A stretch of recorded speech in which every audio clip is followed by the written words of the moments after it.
আল্লাহ পাক রব্বুল আলামিন যেই পরিমাণ মাখলুকাত তৈরি করেছেন, এর চাইতে 10 গুণ বেশি আছে দ্বিতীয় আসমানের ভিতরে, তার চাইতে 10 গুণ বেশি আছে তৃতীয় আসমানের মধ্যে, তার চাইতে 10 গুণ বেশি আছে চতুর্থ আসমানের মধ্যে, তার চাইতে 10 গুণ বেশি আছে পঞ্চম আকাশে, তার চাইতে 10 গুণ আছে ষষ্ঠ আকাশে,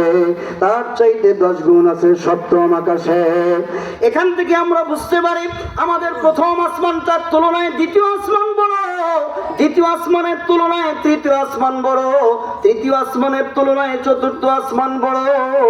চতুর্থ আসমানের তুলনায় পঞ্চম আসমান বড়, পঞ্চম আসমানের তুলনায় ষষ্ঠ আসমান বড়, ষষ্ঠ আসমানের তুলনায় সপ্তম আকাশ বড়। আল্লাহ পাক বলেন, তুমি যেই গ্রামের মধ্যে থাকো ওই গ্রামটা আমি আল্লাহ তাআলার কবজার মধ্যে, তোমার গ্রাম যেই ইউনিয়নের মধ্যে থাকে ওটাও আমি আল্লাহর কবজার ভিতরে, ওই ইউনিয়ন যে থানার মধ্যে থাকে ওটাও আমি আল্লাহর কবজার ভিতরে, ওই থানা যেই জেলার মধ্যে থাকে ওটাও আমি আল্লাহর কবজায়, ওই জেলা যেই দেশের মধ্যে থাকে ওটাও আমি আল্লাহর কবজায়, ওই দেশ যেই মহাদেশের মধ্যে থাকে ওটাও আমি আল্লাহ পাক রব্বুল আলামিনের কবজায়, ওই মহাদেশ যেই দুনিয়ার মধ্যে থাকে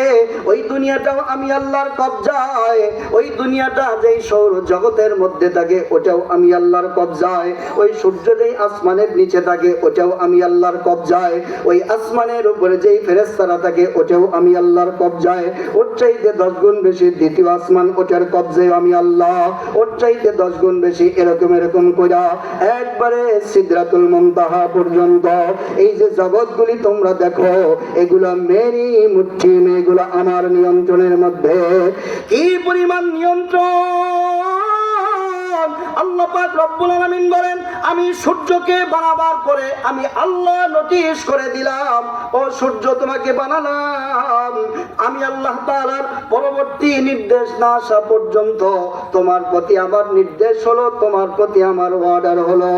যে তুমি চাঁদের সাথে কখনো টক্কর লাগতে পারবে না, পৃথিবীর সাথে কখনো টক্কর লাগতে পারবে না, টক্কর লাগলে কি সমস্যা।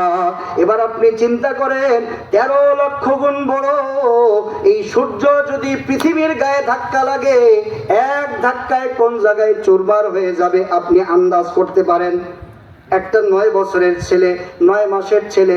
একটা যদি 60 বছরের একটা লোক, 50 বছরের একটা শক্তিশালী মানুষ, সে যদি তার পুরো শক্তি দিয়ে যদি কান সারা যাইতে যদি একটা থাপ্পড় লাগায়, ও কি বাঁচবে? কান ফেটে ফিনকি দিয়ে রক্ত বের হবে। একটা 9 মাসের বাচ্চাকে 50 বছরের একটা শক্তিশালী মানুষ থাপ্পড় দিলে সে যদি ইন্তেকাল করে মারা যায়, সূর্যটা পৃথিবীর চাইতে 13 লক্ষ গুণ বড়, তার মানে 13 লক্ষ বেশি শক্তি।